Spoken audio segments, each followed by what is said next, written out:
khối irekta thawai asing ba câu deri ai khối na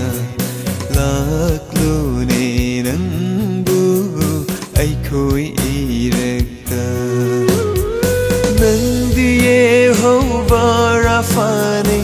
ana ba fa andiba nang die hova shalom ni inkamasu bibiba lạc lo ne nang bu ai khối irekta lạc lo ne nang bu ai khối irekta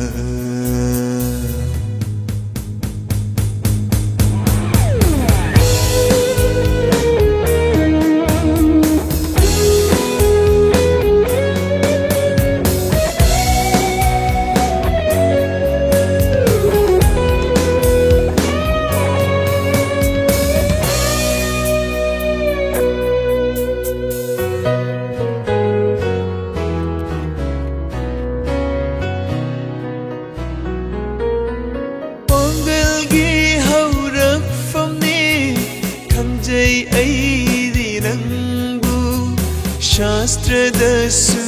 iri nandi Yehova Rafaduni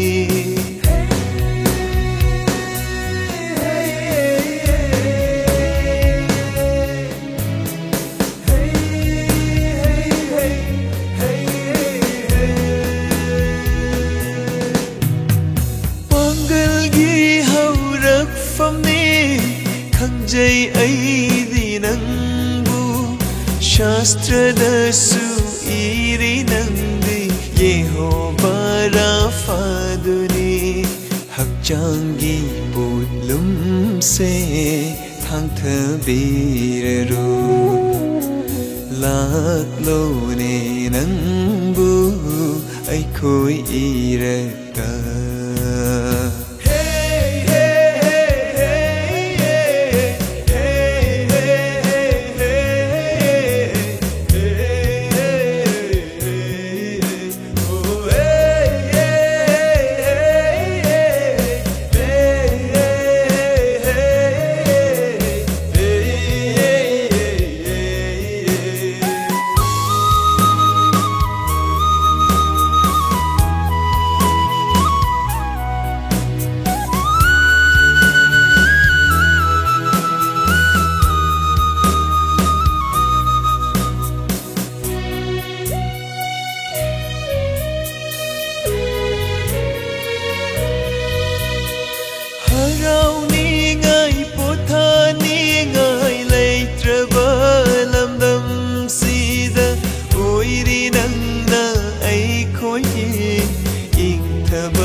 Thawai wakal pumba